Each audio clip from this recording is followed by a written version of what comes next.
आप सभी को मेरा नमस्कार। बहुत अच्छा लग रहा है यहाँ पे आके आप सब लोगों से बात करके, अपनी बोली सुनने को मिलती है, अपने लोग मिलते हैं तो हमेशा अच्छा फील होता है। इसलिए अभी अभी वीरेंद्र तिवारी जी ने हम सबको प्रेरित किया और एक ये बताया कि क्यों ज़रूरी है एंटरप्रेन्योरशिप, राइट। अगर हम मैं आपसे जो बातें करने वाला हूं वो शब्द मेरे हैं, लेकिन प्रेरणा श्री वीरेंद्र तिवारी जी की है। इसलिए मैं चाहता हूं एक बार हम सब लोग ताली बजाकर उनका अभिनंदन करें, क्योंकि ये जो कल्पना है जॉब सीकर से जॉब क्रिएटर बनने की, ये सिर्फ हमारे समाज की ज़रूरत नहीं है, ये पूरे देश की ज़रूरत है। मैंने और मेरे भाई ने मिलकर ये कंपनी शुरू की थी, रिपल्स लर्निंग एंड रिसर्च। 2008 में हमने शुरू किया था। 2008 में तो काफ़ी 18 साल हो गए। तब मेरी उम्र 27 साल थी, उनकी 25 साल थी। फर्स्ट जनरेशन एंटरप्रेन्योर हैं हम लोग। और हम ट्रेनिंग प्रोवाइड करते हैं कॉर्पोरेट्स के लिए, लीडरशिप में ट्रेनिंग प्रोवाइड करते हैं, टीम वर्क में प्रोवाइड करते हैं। धीरे धीरे हम टेक्नोलॉजी के क्षेत्र में भी गए। हमने हमारे एडटेक प्रोडक्ट्स निकाले, सर्टिफिकेशन प्रोग्राम्स लॉन्च किए। अभी हम 60 से ज़्यादा देशों में अपने एडटेक प्लेटफॉर्म के ज़रिए ट्रेनिंग प्रोवाइड करते हैं। और अभी हम हाल में ही हमारी ऑर्गेनाइजेशन ने इंडिया को स्किल के क्षेत्र में ब्रिक्स का जो सम्मेलन हुआ था पिछले साल, उसमें इंडिया को रिप्रेजेंट किया। Thank you. इसके अलावा हम सिंगापुर और ओमान की गवर्नमेंट के साथ भी स्किल डेवलपमेंट के क्षेत्र में आगे काम कर रहे हैं, राइट। तो मुझे लगता है सबसे ज़रूरी चीज़ जो मैं आपको बताना चाहता हूं वो ये है कि हमेशा से मैं जब भी यूपी बिहार जाता हूं या वहां के नौजवानों को मिलता हूं, हमेशा एक फीलिंग आती है कि पहले पायदान पर है यूपीएससी, दूसरे पायदान पे है सरकारी नौकरी। चलो सरकारी नौकरी नहीं मिली तो प्राइवेट नौकरी, कुछ नहीं हुआ तो फिर चलो बिजनेस शुरू करते हैं। तो मुझे लगता है हमको इसको रिवर्स करना होगा, क्योंकि जो ज़रूरत है इस देश की, और मैं फॉर एग्जांपल अभी आपको बताता हूँ, हमारी एक डेलीगेशन ओमान गई थी। हम वहाँ के मिनिस्ट्री ऑफ लेबर से मिले।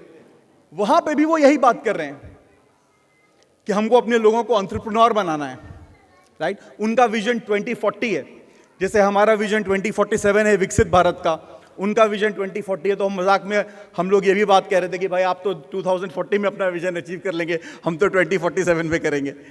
तो ओमान जैसा देश हो, सिंगापुर जैसा देश हो, रशिया में हमने काफ़ी कोलैबोरेशंस किए हैं। हर सोसाइटी के अंदर ये क्लियर है कि अगर आप आविष्कार नहीं करेंगे, नई सोच नहीं रखेंगे, इन्वेंशन नहीं करेंगे, इनोवेशन नहीं करेंगे, तो आप ठहर जाएंगे, थम जाएंगे। और ये तो बहुत ही ज़्यादा मामूली सी बात है। ये हमको शोभा नहीं देता कि हम बैठ के वेट करें कि हमको कोई सरकारी नौकरी मिल जाए या हमको कोई एक बार मैं आपको बताना चाहता हूँ, ये मेरी हाल ही में किसी से बात हो रही थी। उसने कहा सरकारी और प्राइवेट में क्या फ़र्क है? प्राइवेट में दाम भी है और काम भी है, सरकारी में दाम है लेकिन काम नहीं है। ये कैसा विचार है? अगर हमको इस देश को आगे लेके जाना है तो क्या हम दाम लेंगे और काम नहीं करेंगे? हमारा उल्टे जज्बा ये होना चाहिए कि हम डबल काम करेंगे और आधा दाम लेंगे, क्योंकि that will move everybody forward, right. तो मैं आज आप लोगों से यही कहना चाहता हूं कि ये इस वक्त की मांग है। हम क्यों ओपन एआई हमने क्यों नहीं बनाया? बैंगलोर ये इस देश का हार्ट है। दुनिया के सारे इंजीनियर इंडिया से जा रहे हैं और हमारा चैट जीपीटी कोई और बना रहा है, टिकटैक कोई और बना रहा है। तो ये बहुत हमारे अंदर अपना बिजनेस शुरू करने की, और बिजनेस का मतलब क्या है कि आप दुनिया को वैल्यू ऐड करें और दुनिया आपको वापस वैल्यू प्रोवाइड करे। आप अपनी क्षमता को, अपने रिसोर्सफुलनेस को, अपने एंटरप्राइज को जोड़ें और उसको प्रस्तुत करें दुनिया के सामने कि ये मैं वैल्यू ऐड करता हूं, अब आप वापस वैल्यू मुझे दीजिए। और वो जो वापस वैल्यू आपके पास आती है वो आपका प्रॉफिट है। यही है ना entrepreneurship. Your profit is a premium you earn on the value you add to society. तो मुझे लगता है ये विचार बहुत बढ़िया है और हमको इसके तरफ हमारे समाज को ही नहीं पूरे देश को लेकर जाना चाहिए। ये बहुत ज़रूरत है इस देश की। मैं चाहता हूं, दिवाली की बात हो रही है तो सबसे पहले बिजनेस के लिए आइडियाज़ की फुलझड़ी चाहिए और चरखी के जैसे घूम घूम के आप अवसर तलाशें। अनार की तरह आप अपना पूरा पोटेंशियल निखार के उभारें और दुनिया को दिखाएं कि आपके अंदर क्या पोटेंशियल है ना। रॉकेट की तरह आसमान की ऊंचाइयों को छुएं और जैसा कि पहले भी लोगों ने कहा, दिए की तरह खुद को जलाकर अपना खुद को प्रज्वलन करें और वो नॉलेज, क्योंकि देखिए अगर आप एक दिया जला लें तो सारे दिए जल जाते हैं, तो वो एक दिया जलाएं एंटरप्रेन्योरशिप का, साहस का, करेज का, इन्वेंशन का, इनोवेशन का। और इस दिए को, इस फ्लेम को हर घर में, हर व्यक्ति के साथ बांटने की कोशिश करें, राइट। अगर आपका इसमें इंटरेस्ट है तो आप ज़रूर मुझसे बात करिए। मुझे जहाँ तक हो सकेगा मैं ज़रूर आपको गाइडेंस और हेल्प प्रोवाइड करूँगा। 3 चीज़ें मैं कहना चाहता हूँ। पहली चीज़, कोई भी, जैसे मेरे लिए सबसे बड़ा सरप्राइजिंग क्या था, मैं तो एक जॉब माइंडसेट से आया था बैंगलोर में। यहाँ पे मुझे आके जब पता चला, कुछ मैं मिला राजस्थान के लोगों से मिला, कुछ सिलीगुड़ी के लोगों से मिला, तो मुझे लगा जैसे हमारे यहाँ ये कल्चर है कि सब लोग नौकरी ढूंढो, उनके यहाँ वो कल्चर है कि सब लोग बिजनेस शुरू करो। और उनके लिए कोई अजीब बात नहीं, नौकरी क्या करना, जॉब, बिजनेस शुरू करो, हो जाएगा। मेरे लिए बहुत बड़ा, ये मेरे लिए एक आंखें खोलने वाला मोमेंट था व्हेन आई रियलाइज कि ऐसा भी हो सकता है ना, कि कोई ऐसे भी परिवार हैं जो बोल रहे हैं कि भाई तुम नौकरी मत ढूंढो, तुम बिजनेस शुरू करो। हर चीज़ हो जाती है ना, हर चीज़ हो जाती है। अगर आप शुरू करें तो निश्चित तौर पे आप लगे रहिए, सतत प्रयत्न करिए, सफलता मिलेगी। मार्केट को स्टडी करते रहिए, फीडबैक लेते रहिए, ज़रूर आपको सफलता मिलेगी।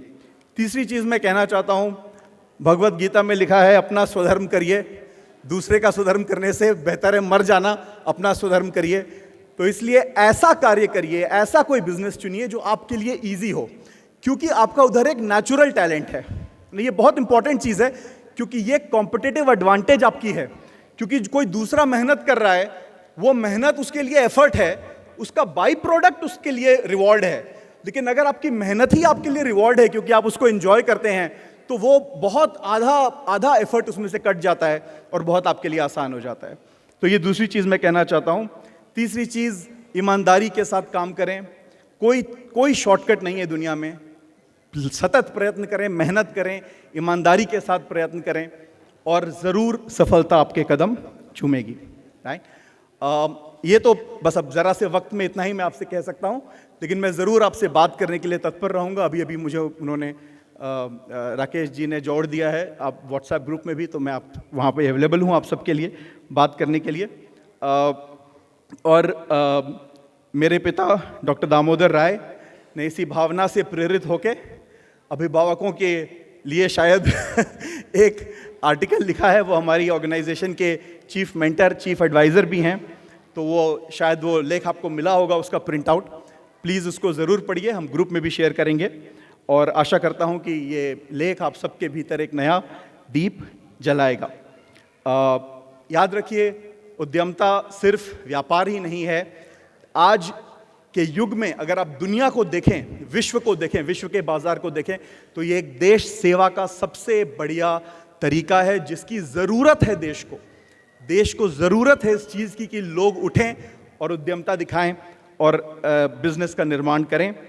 इस दीपावली पर अपने भीतर के फुलझड़ी के विचार को जगाइए, आइडिया को प्रज्वलित करिए। और आखिरी बात बोलते हुए, अंतिम पंक्ति बोलते हुए मैं अपने विचार को विराम देता हूँ। दीपावली सिर्फ रोशनी का ही नहीं, संभावनाओं का भी त्यौहार है और आज भारत को सबसे अधिक आवश्यकता है उद्यमता की रोशनी की, जो हम प्रोवाइड कर सकते हैं। Thank you so much. नमस्कार।